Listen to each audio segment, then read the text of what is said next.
Chelsea want to sign Marc Guehi, what is going on with Trevoh Chalobah's recall clause, and the future of Christopher Nkunku. Hello there guys, welcome back to Son of Chelsea. I'm Daniel Childs. The first episode of Let's Talk Chelsea of 2025 is unsurprisingly transfer centered. We've got a lot to delve into. Quickly, just a couple of things. If you want to grab yourself an Alloy Collectors metal home shirt behind me here, whether you want to get this season's home shirt, the away shirt, classic retro shirts they're now releasing from some of the iconic Chelsea years, use my discount code SonOfChelsea at checkout. Alloy Collectors, I'm sure, doing a lot more special collectibles this year, really thoughtful collectibles around Chelsea FC and a host of other clubs, but of course we care about Chelsea FC. Really great guys, so use my discount code in the description box below. And I also want to say quickly a massive thank you for the support on the first episode of Morning Blues that was out yesterday. Great to see some of the feedback, great to see you guys interacting with it. We'll be back tomorrow, Wednesday morning, and then Friday. So Monday, Wednesday and Friday mornings for Morning Blues in 2025. Let's jump into it though. A lot of talk and chatter around centre backs, and it doesn't surprise me because it kind of was the obvious target area if there was going to be one this month for Chelsea. That isn't to say that there's going to be others potentially, like there might be. However, it's really blown up over the last 24-48 hours, especially given the Fofana injury situation and the links to Marc Guehi. Sammy Mokbel reporting, and this kind of spiraled into a lot of places reporting this, that Chelsea are considering re-signing Crystal Palace defender Marc Guehi, and club could be forced to drop asking price for 70 million international in boost for the Blues. Chelsea are exploring a return to Stamford Bridge for Guehi. Mail Sport has learned that machinations over a potential swap this month have taken place, with the Selhurst Park club aware of Chelsea's interest following the injury to Wesley Fofana. So one of my big predictions for 2025, I think it was my 10th in my list of 10. Go and check out my predictions for 2025. One of them was Chelsea signing or re-signing Marc Guehi. So I'm kind of excited on that front that at least I'm going to get one prediction in 2025 right. Not sure about the others, but maybe we could get one in the bag very early on. And this is a player I'd love to see join Chelsea. I think that Marc Guehi has been one of the strongest centre-backs in the league for some time, and I think some people maybe find it hard to examine that and appreciate that because he plays for a club that isn't in the top six. And sometimes I think people just assume, because you don't probably watch that much of Palace, right, and you don't watch that much of players who aren't in the big clubs, and the media doesn't really pay that much attention, not that much focus goes into the quality of those players on a consistent basis. However, I think Guehi, since he left Chelsea, and even before he left Chelsea, when he was on loan with Swansea in the Championship, it was quite evidently clear this was a player moving upwards quickly. I really like the fact that he went to the Euros with England, and his performances were so good en route to that final. He played such an integral role in England's defence that I think a lot more people recognised his quality. And luckily for Chelsea, now looking at this situation, Newcastle couldn't get a deal over the line. So there is an opportunity here for Chelsea, not only because of the obvious centre-back problems we have injury-wise, but also because, Guehi, contract-wise, it looks like he's not going to be signing a new deal because there's been interest from the likes of, I know Tottenham have been linked in the past.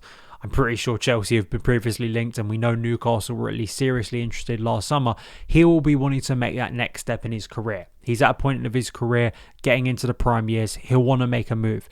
And Chelsea, I said this, I could maybe replay the clip, but I said it literally the day we sold Marc Guehi to Crystal Palace in, was it June or July of 2021? I didn't think it was going to be a great idea because I always felt there was a high possibility of us reaching the situation, and we have, inevitably. Now, there's some conflicting opinions on this.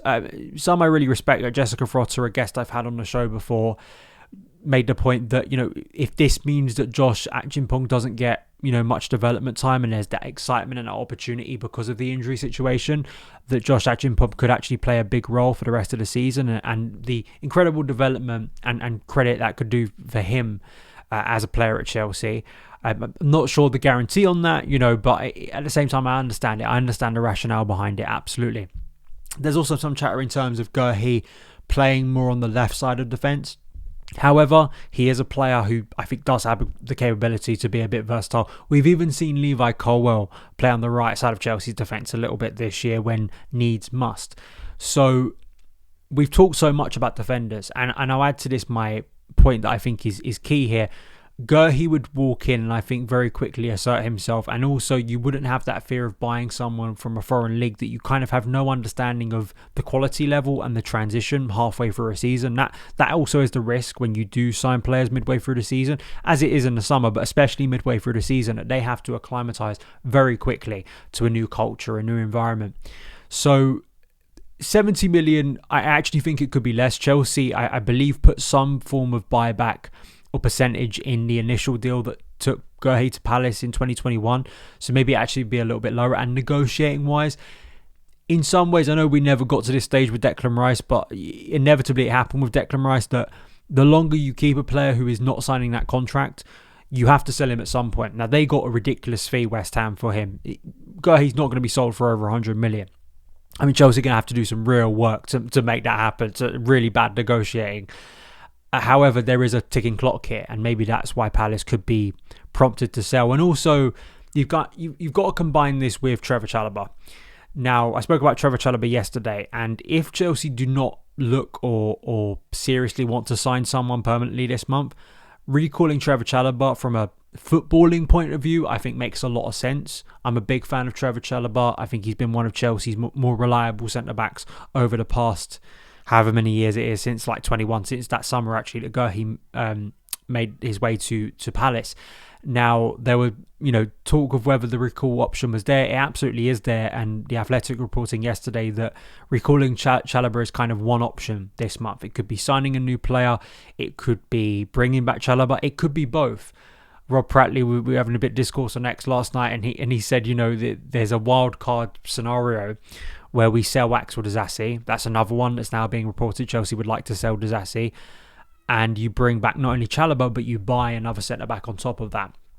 What does that mean for Tosin Adebayo? What does that mean for Josh Achimpong? What does that mean for Wesley Fofana? Of course, could all be discussed, but I do think signing Marc Guehi would improve Chelsea's defence. I think bringing back Trevoh Chalobah would improve Chelsea's current defence. I think both options are not bad options by any means, and of course you are making a more severe commitment. There's undeniable reality here that the way they treated Chalobah, has put them in a situation where it's slightly embarrassing. Like, they're going to have to, very much tail between their legs, go back to a player who they banished effectively from first team facilities, which I thought was a disgrace. We spoke about it at the time, and whether that comes to fruition or whether Chalobah is kind of their insurance policy if they don't get their first choice centre back. There's been other centre-backs talked about consistently, but I like the idea that Guehi's being talked about. I just did, looked at FB Ref and kind of compared some of his numbers with Murillo from Nottingham Forest. Obviously, Forest doing very well, and that's also something you have to factor in when you're looking at certain players. If they're playing for a really dominant team or a team that are near the top of the league versus one who are not near the top of the league, you have to factor that in. Murillo is obviously highly rated, but I can't see Murillo moving at this time of the year, especially where Forest are in the Premier League table in comparison to Crystal Palace. And I think that, in terms of the ability of Guehi, I think his strength, I think his ability to read one-on-one situations, he's got good mobility to recover when he's out of position. And you need a defender like that. That is kind of the issue that Chelsea have had since Fofana's gone down. You have two mobile centre-backs in Colwill and Fofana who can cover each other. I think the issue that Chelsea have when one of them goes down is suddenly that imbalance, and Tosin hasn't looked convincing, Disasi hasn't looked convincing. We've only seen Josh Achimpong for one Premier League game of football, and to be fair to him, he looked pretty composed. I want to hear your thoughts down in the comments. Do you think Guehi would be a significant signing? Do you think he's needed? Would you prefer just for this month to rather recall Trevoh Chalobah for the rest of the season, or actually look at Josh Achimpong and that's kind of your main priority, especially given Fofana's injury and who you want to see promoted to that role of right centre back alongside Levi? Let me know down in the comments below. But it shows that Chelsea are being serious in this window. I think that's the key. Chelsea are going to be a lot more active, or at least appear to be more active than we suspected a month ago, and that has obviously been prompted by the injuries, and I also probably think the drop in form, which has created a different mood. Some other stories here regard other players who could be moving. this month. And I think that the biggest one, and arguably could turn into the biggest story, is Christopher Nkunku, whose situation hasn't changed. He didn't come off the bench against Crystal Palace, which is quite mad, because even in like the limited subs that Maresca has made recently, he still does bring on Christopher Nkunku, but obviously it was Marc Guehi who came on for Nicholas Jackson instead of Nkunku. And Ben Jacobs reporting that PSG holding interest in re-signing Nkunku, Chelsea going back to old players. PSG may want to go back to old players in Christopher Nkunku. Now they're ready for him. Nkunku, I still think it's a risk to lose him this month, especially if you are not signing another centre forward, because at the very least, whatever you think about Nkunku and where he should play for his best role, he is still a strong, I think, attacking option for Enzo Maresca. And I think you do yourself maybe a massive disservice by letting him leave and then not replacing him sufficiently. I do believe Chelsea need to sign a recognised centre forward, someone who, in the mould and profile, someone who could seriously compete, and at least from what we're seeing with the way Maresca manages the squad, is more suitable to play that number 9 role. Because I if Chelsea signed a new centre forward this month, for instance, I think it would be adequate to loan Marc Guehi out for at least the rest of this season. I think he needs regular senior football to kind of iron out his game and get better, because I still think he's very, very raw, and I don't think 15-minute cameos are going to do him much good at the moment, especially where he needs to get to. But, Nkunku is clearly one that is not going away anytime soon. In games like Palace, and, we spoke about Nkunku, I want to say around November international break. That's when the initial story broke about him not being satisfied with his game time. When Chelsea are winning, this is the case with everything. When Chelsea are winning games of football and the main A team is playing really well and we're getting results and the manager's choices are working out and it's hard to argue against them, rotational fringe players don't have that much of an argument, or the concerns over their lack of play time doesn't really factor in. The moment form turns and the moment you aren't looking to them, which Maresca hasn't been in a sufficient way, and those A players start to drop form, which we've seen from the likes of Jackson and others, that's where that frustration is only going to grow and where it maybe becomes more of a headache for you. I still think, I look at the goal record of Nkunku, given he was injured for most of last season. I see a player there that I think Chelsea would be foolish to bypass and look over. I still think Nkunku is a potential game changer. I think he is someone that has a knack for scoring goals, and I'm just never a believer that you should be letting those players walk out the door unless you are pretty certain you've got someone coming in or you already have someone. You could argue maybe in terms of position on the pitch that is Cole Palmer, but I still think that Nkunku could play a role with Cole Palmer. The idea that there's kind of no solution here is a weird one for me. I just think it's too much of a risk to let Nkunku go this month. And my hope is that if he stays, there's some universe where he gets the football he needs and that situation changes. I look at the signing of Joao Felix, doesn't make a lot of sense in terms of what Chelsea actually needed.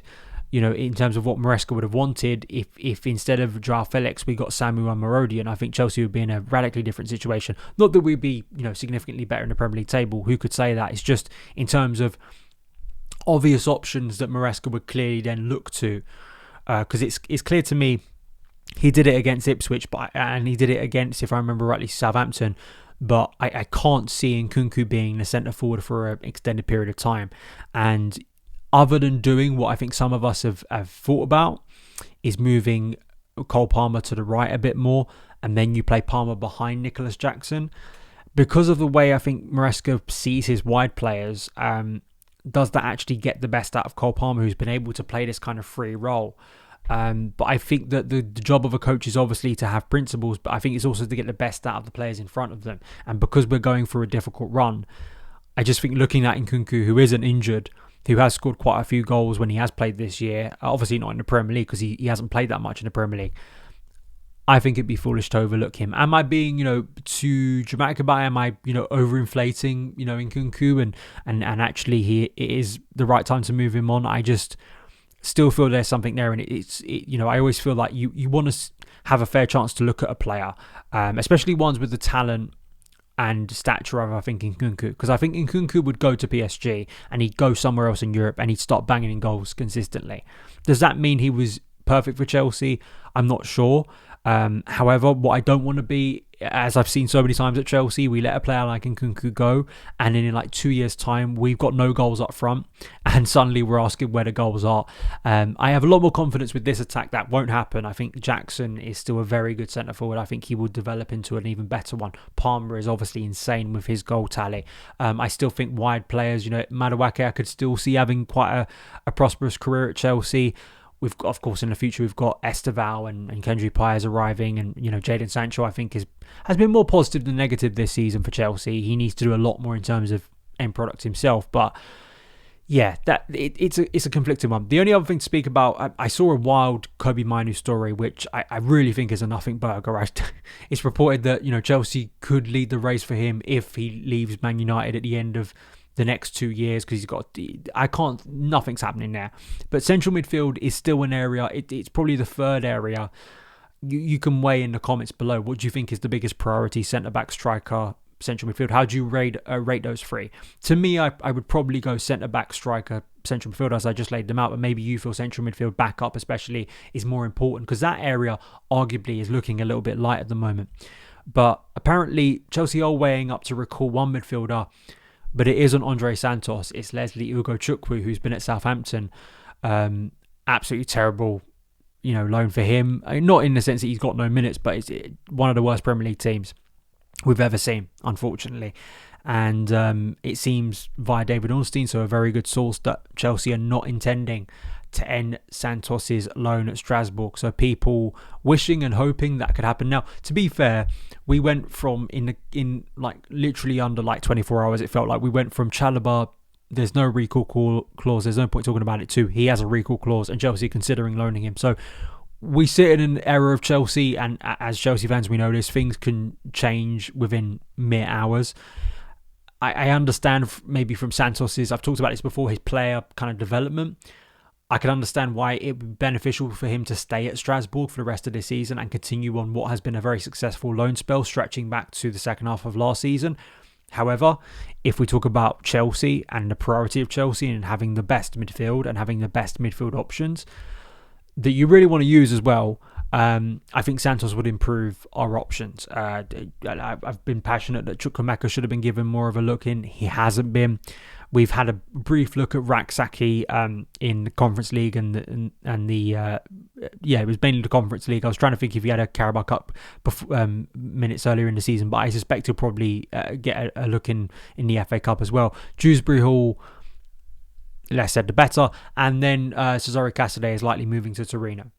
Romero Lavia's injury problems, we keep on talking about this, is a concern, because he did tweet to someone that I'm going to be back very, very soon, but we heard that a month ago, so it's hard to know how stable his fitness is.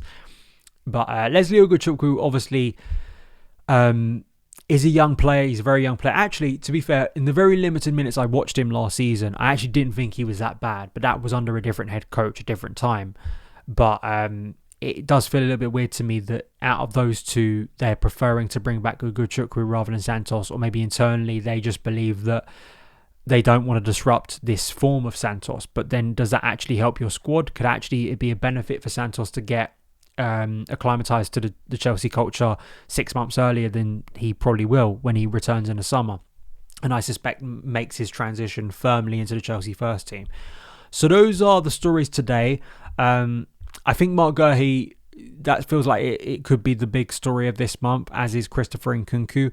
Chalobah is one that is at least there on the table now, and I'm happy to see they're at least considering it, because I think it would have been madness if there's a recall clause you aren't considering it because of the current moves. And maybe Disasi could also be making a move, because if Disasi made a move, you could arguably then say that you could get both. You could bring back Trevoh Chalobah and also sign Marc Guehi. However, Trevoh Chalobah, because he's been on loan at Palace and has done pretty well, there is chatter that could be used as a make weight basically in the deal to sign Marc Guehi. We'll get Marc Guehi, but we'll give you Trevoh Chalobah, and maybe that lessens the money Chelsea are actually going to spend for Marc Guehi, and they get to sign a central defender. So it's not like you're absolutely ripping out the heart of their defence all at once. Maybe that could be a strong negotiating hand for Chelsea. this month. So those are my thoughts. Please do follow, like, share, all that good stuff on social media. Check out my Substack, link in the description box below, and I will see you again very soon. All the best.